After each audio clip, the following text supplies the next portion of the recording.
নমস্কার বন্ধুরা, welcome to আরকে sports. তো গাইস, এই ভিডিওতে কিন্তু ট্রান্সফার রিলেটেড আপডেট তোমাদের মাঝে শেয়ার করার রয়েছে। অবশ্যই মোহনবাগান দল রিলেটেড, তাছাড়া কেরালা ব্লাস্টার্স এফসি দল রিলেটেড। তো কেরালা ব্লাস্টার্স এফসি দলের প্রথম খবরটা যেটা শেয়ার করব সেটা হচ্ছে রাহুল কেপি। তাকে তো ছেড়ে দিয়েছে, এবার তার রিপ্লেসমেন্ট হিসেবে নতুন মরশুমের জন্য প্লেয়ার সই করাতে চাইছে। আর তার রিপ্লেসমেন্ট হিসেবে যে দুটি নাম রয়েছে টপ টার্গেট, সেই টপ টার্গেটের মধ্যে দুটি নাম হচ্ছে অবশ্যই একজন বিপিন সিং এবং Jitin MS north east United FC দলের ফুটবলার এবং বিপিন সিং মুম্বাই সিটি এফসি দলের ফুটবলার। এই দুটি ফুটবলারকে টার্গেট করেছে, যাকে মানে যে কোনো একজন প্লেয়ারকে কিন্তু সই করাতে চাইছে কেরালা ব্লাস্টার্স এফসি দল রাহুল কেপির বদলে। তো এখন এটাই দেখার যে কোন ফুটবলারটিকে কেরালা ব্লাস্টার্স এফসি দল শেষমেশ সই করায় নতুন মরশুমের জন্য রাহুল কেপির রিপ্লেসমেন্ট হিসেবে।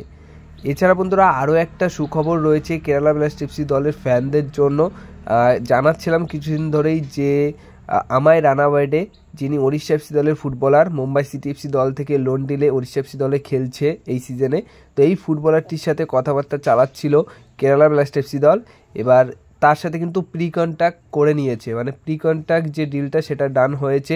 3 বছরের চুক্তিতে প্রি কন্ট্যাক্ট করে নিয়েছে কেরালা ব্লাস্টার্স এফসি দল। তো আগামী মরশুম থেকে কেরালা ব্লাস্টার্স এফসি দলের হয়ে খেলবেন আমায় রানাওয়েডে।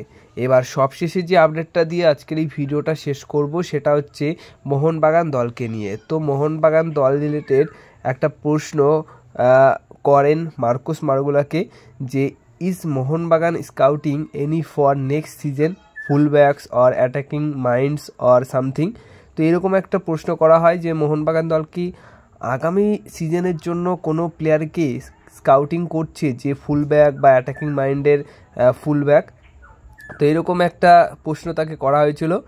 আর মার্কোস জানিয়েছে ইটস মোহনবাগান মানে তোমরা বুঝতেই পারছো, মানে সে সরাসরি বলতে চায়নি যে মোহনবাগান দল স্কাউটিং করছে কিনা, কিন্তু মোহনবাগান দলের ওই পজিশনের প্লেয়ার কিন্তু দরকার, যে ব্যাকআপ পজিশনেও থাকবে এবং প্রথম প্লেইং 11-এর হিসেবেও খেলার মতো প্লেয়ার থাকবে, এমন ধরনের প্লেয়ার কিন্তু দরকার। আর মোহনবাগান দল সেই স্কাউটিংটা করছে, সেটাই কিন্তু এই রিপ্লাইয়ের মাধ্যমে মার্কোস মার্গুলা জানিয়েছেন যে হ্যাঁ ইটস মোহনবাগান দল সেটা কিন্তু খুব ভালো করেই করবে, এরকমই কিন্তু ইঙ্গিত দিয়েছে, মানে সেরকমই একটা জানিয়েছেন, সরাসরি না জানালেও মার্কোস কিন্তু এটাই বলেছেন।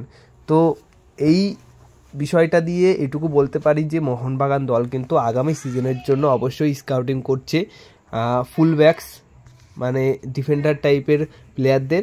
সেখানে কিন্তু বড় নাম, বড় চমক কিন্তু তোমরা অবশ্যই দেখতে পারবে।